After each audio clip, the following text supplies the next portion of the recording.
Assalamualaikum warahmatullahi wabarakatuh. Yang terhormat Ibu Ayu Wahdan Fiari Adibah SE SYMH selaku dosen pengampu mata kuliah praktik pajak.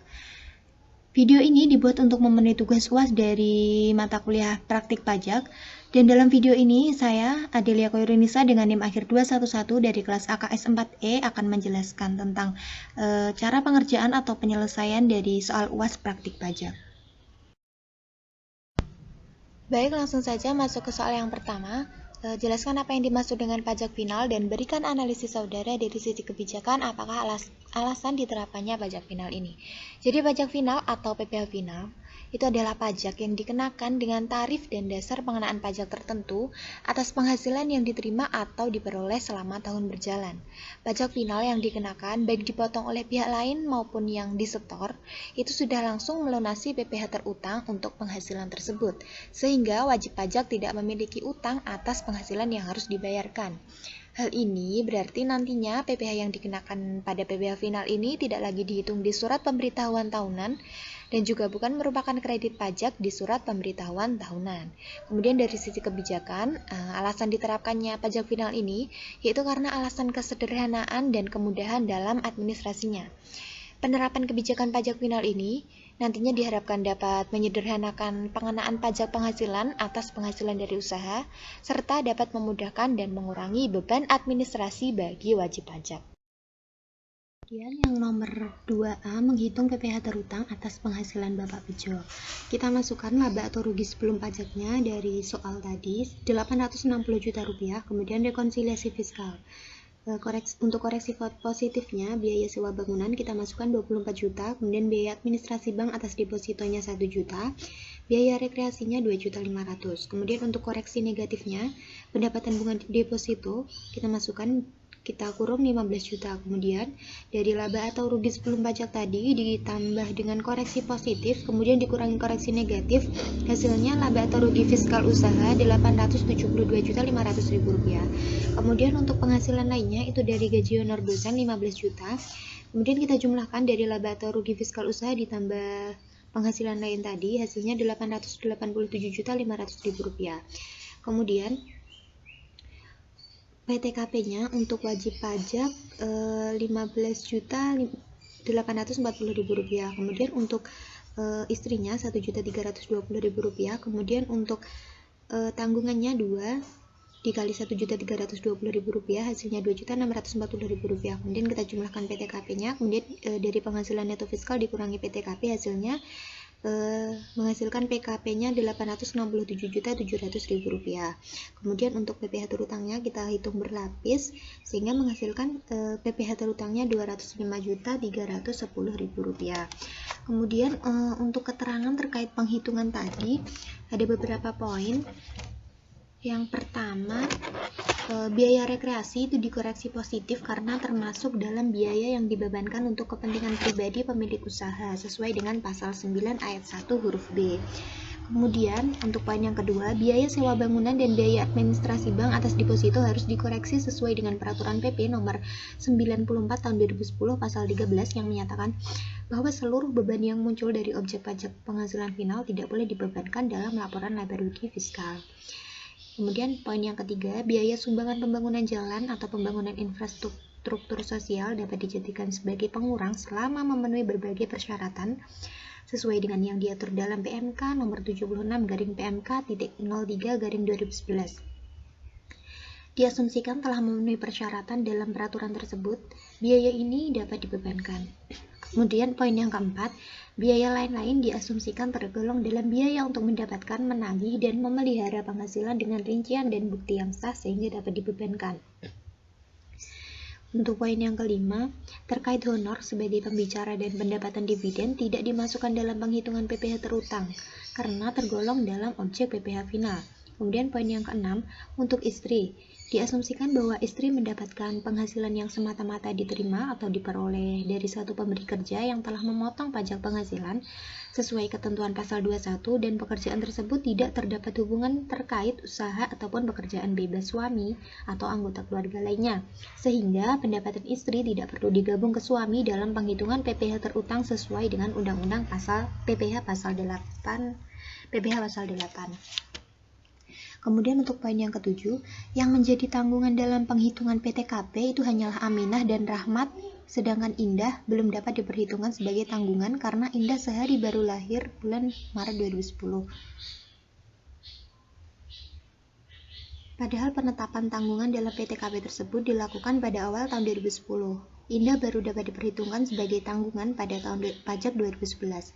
Kemudian Selamat sebagai adik ipar juga tidak dapat diperhitungkan sebagai tanggungan karena tidak berada pada garis keturunan lurus, baik dari sisi keluarga sedarah ataupun keluarga semenda atau hubungan yang ditimbulkan akibat perkawinan, sesuai dengan pasal 7 ayat 1 huruf D.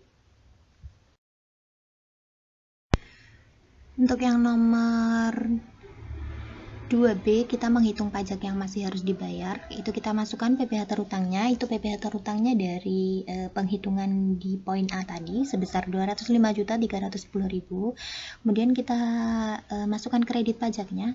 Ada PPh 21, itu atas gaji honor dosen kita hitung 5% dikali 15 juta, hasilnya Rp750.000. Kemudian untuk PPh 22-nya atas penjualan kepada Pemda DKI dikenakan tarif 1,5% dikali 250 juta, hasilnya Rp3.750.000.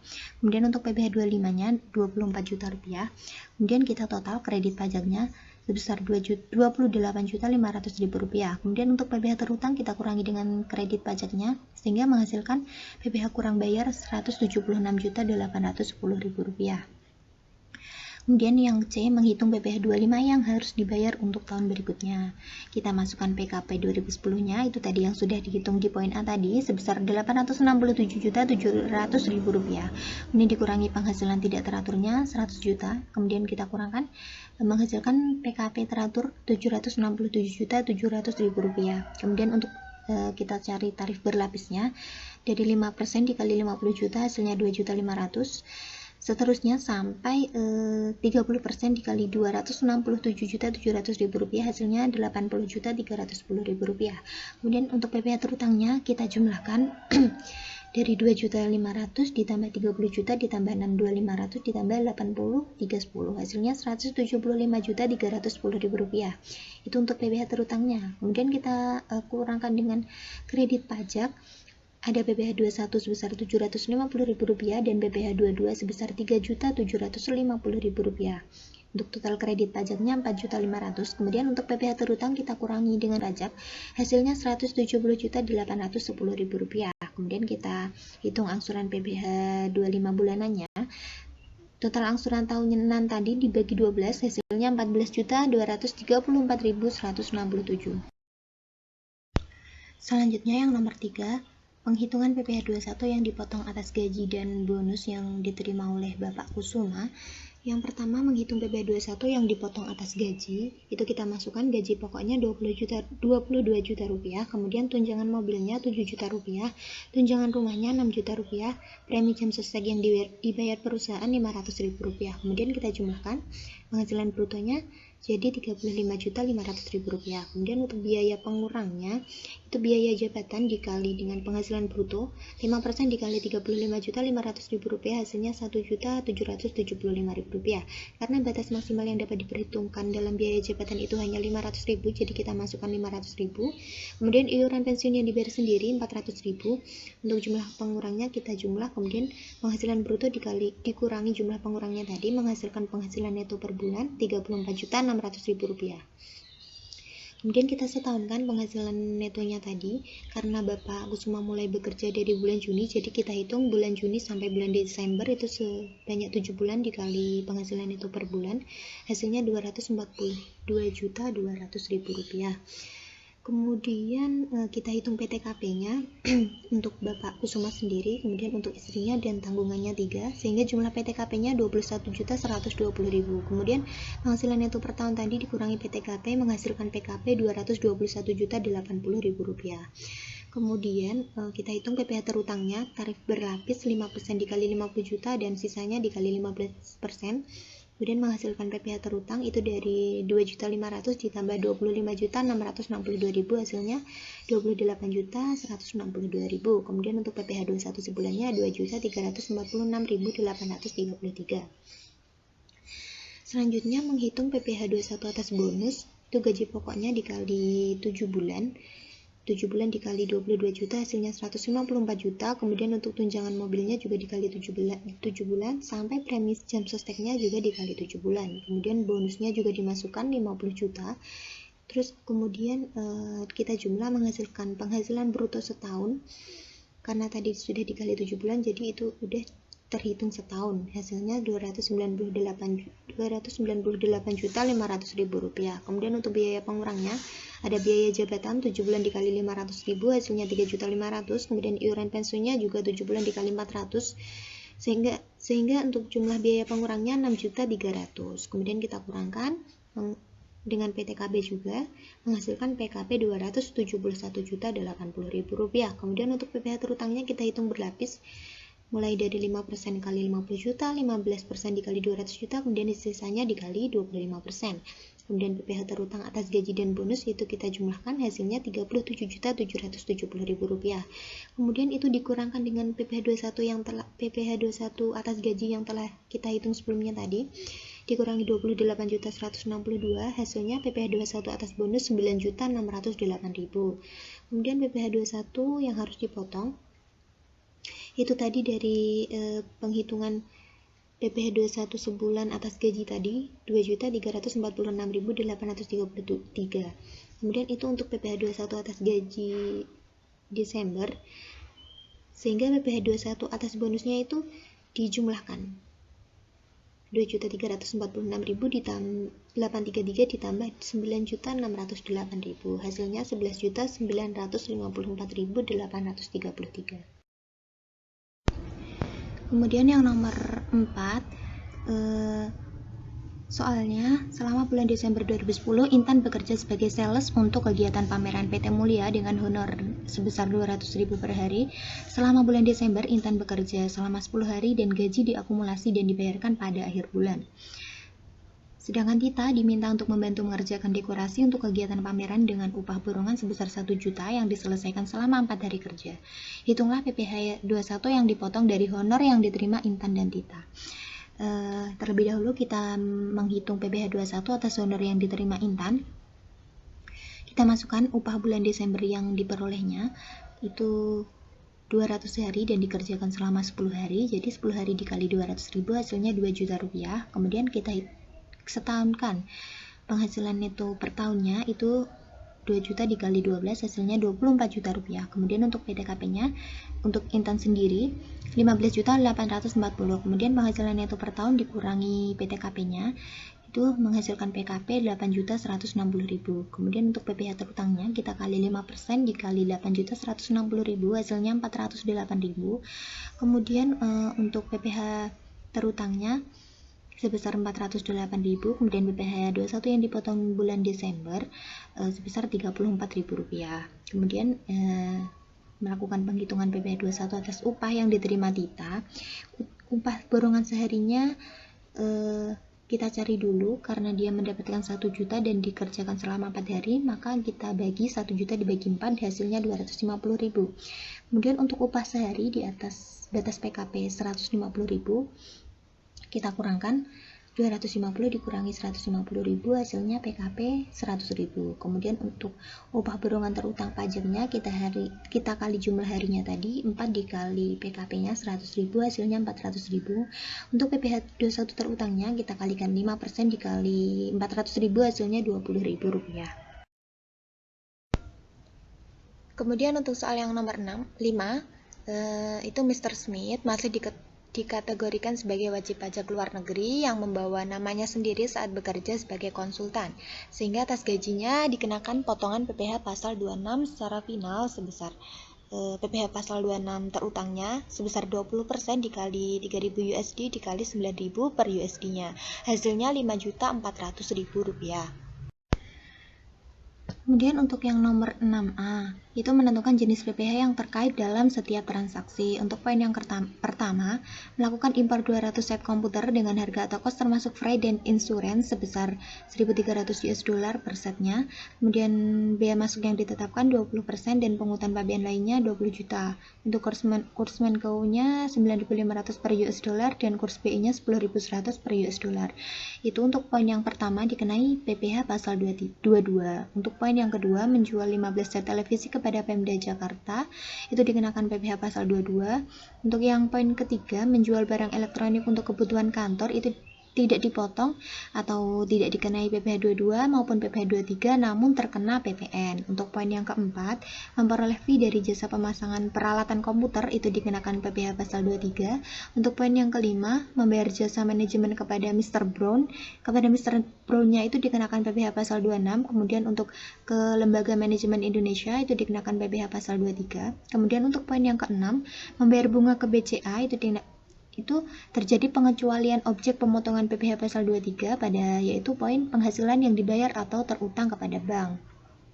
Kemudian untuk membayar dividen ke Hong Kong Bank cabang Jakarta, itu karena BUT berbentuk bank yang memiliki cabang di Indonesia, maka terjadi pengecualian objek pemotongan PPh pasal 23 pada yaitu penghasilan yang dibayar atau terutang kepada bank. Untuk pembayaran dividen ke Bank of Singapore, itu juga terjadi pengecualian objek pemotongan PPh pasal 23 pada yaitu penghasilan yang dibayar atau terutang kepada bank.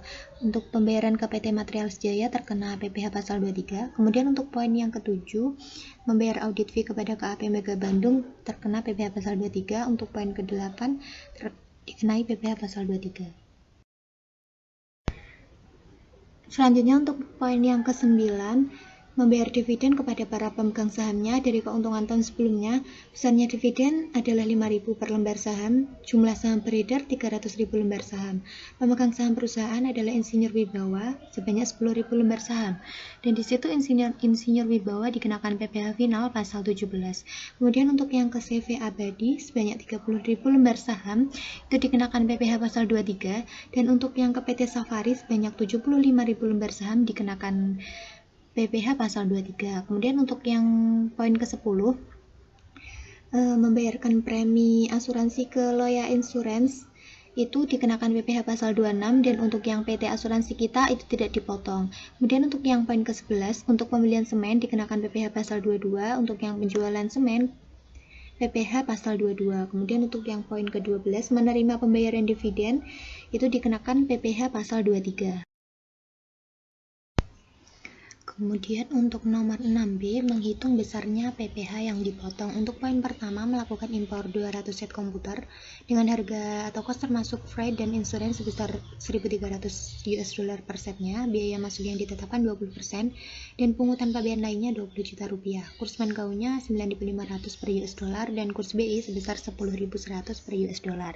Kita hitung CIF-nya 200 set tadi dikali 1.300 dikali kurs Mankaunya 9.500, hasilnya 2.470 juta rupiah. Kemudian untuk biaya masuknya 20% dikali CIF-nya, hasilnya 494 juta. Kemudian untuk pungutan lainnya itu 20 juta. Kemudian untuk nilai impornya kita jumlah dari CIF, biaya masuk dan pungutan lain, sehingga hasilnya 2.984 juta. Kemudian untuk PPh 22-nya kita kalikan 2,5% dikali nilai importnya, hasilnya 74.600.000 rupiah. Kemudian untuk yang poin kedua, menjual 15 set televisi kepada Pemda Jakarta senilai 30 juta, itu dikenai PPh pasal 22. Untuk tarifnya 1,5% dikali 30 juta, hasilnya 450.000 rupiah. Kemudian untuk poin yang ketiga, menjual barang elektronik untuk kebutuhan kantor PT Bagus Studio itu tidak dipotong atau tidak dikenai PPh pasal 22 maupun 23, namun terkena PPN. Kemudian untuk poin yang keempat, memperoleh fee dari jasa pemasangan peralatan komputer dari PT Taruna sebesar 11 juta, itu dikenai PPh pasal 23 sebesar 2% dikali 11 juta, hasilnya 220.000 rupiah. Kemudian untuk membayar jasa manajemen kepada Mr. Brown itu dikenai PPh pasal 26. Untuk DPP-nya 15.000 dolar dikali 10.000 per US dollar, hasilnya 150 juta rupiah. Kemudian untuk PPh pasal 26-nya dikenakan 20% dikali DPP-nya tadi, hasilnya 30 juta rupiah. Untuk membayar ke Lembaga Manajemen Indonesia dikenai PPh 23, itu dikenai 2% dikali 20 juta, hasilnya 400.000 rupiah. Yang poin ke-6 itu membayar bunga kepada Bank BCA sebesar 15 juta. Itu dikecualikan sesuai dengan PPh pasal 23. Kemudian untuk yang membayar ke Hong Kong Bank itu juga dikecualikan sesuai dengan PPh pasal 23. Membayar ke Bank of Singapore juga dikecualikan sesuai dengan PPh pasal 23. Kemudian untuk yang membayar ke PT Materials, membayar bunga ke PT Materials Jaya sebesar 10 juta itu dikenai PPh pasal 23. Tarifnya 15% dikali 10 juta, hasilnya 1.500.000. Kemudian untuk poin yang ketujuh, membayar audit fee kepada KAP Mega Bandung sebesar 100 juta itu dikenai PPh pasal 23 sebesar 2% dikali 100 juta, hasilnya 2 juta rupiah. Kemudian untuk poin yang ke-8, membayar biaya sewa atas alat berat sebesar 80 juta itu dikenai PPh pasal 23 sebesar 2% dikali 80 juta. 80 juta hasilnya 1.600.000. Kemudian yang poin ke-9, membayar dividen kepada para pemegang saham. Untuk yang kepada Insinyur Wibawa itu dihitung DPP-nya dulu 10.000 lembar dikali 5.000 dikali sama dengan 50 juta.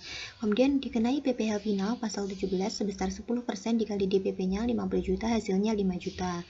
Kemudian untuk membayar dividen ke CV Abadi itu dikenai PPh pasal 23 sebesar 15% dikali 30.000 lembar dikali 5.000, hasilnya 2.500.000.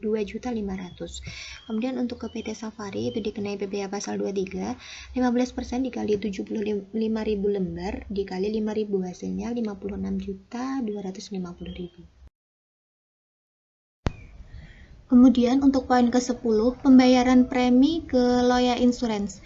Untuk perhitungannya itu dikenakan PPh pasal 26 nantinya. Terlebih dahulu kita menghitung DPP-nya 50% dikali 500 juta. Hasilnya 250 juta. Kenapa dikali 50%? Karena di situ perusahaan langsung membayarkan premi perusahaan ke asuransi luar negeri, sehingga atas premi tersebut dikenakan potongan yang DPP-nya dapat dihitung sebesar 50% dari jumlah premi. Kemudian kita hitung untuk PPh pasal 26-nya, 20% dikenakan tarifnya dikali DPP-nya tadi 250 juta, hasilnya 50 juta rupiah. Kemudian untuk pembayaran premi ke PT asuransi kita itu tidak dilakukan pemotongan. Kemudian untuk poin ke-11, untuk pembelian semen itu dikenakan PPh pasal 22, tarifnya 0,25% dikali 250 juta, hasilnya 625.000. Kemudian untuk yang penjualan semen juga dikenakan PPh pasal 22, dikenakan tarif 1,5% dikali 300 juta, hasilnya 4.500.000 rupiah. Kemudian untuk yang poin ke-12 dikenakan PPh pasal 23, 85 juta dikali tarifnya 15%, hasilnya 12.750.000 rupiah. Sekian penjelasan dari saya tentang cara pengerjaan soal UAS dari praktik pajak. Apabila ada kesalahan dalam penyampaian, saya mohon maaf. Wassalamualaikum warahmatullahi wabarakatuh.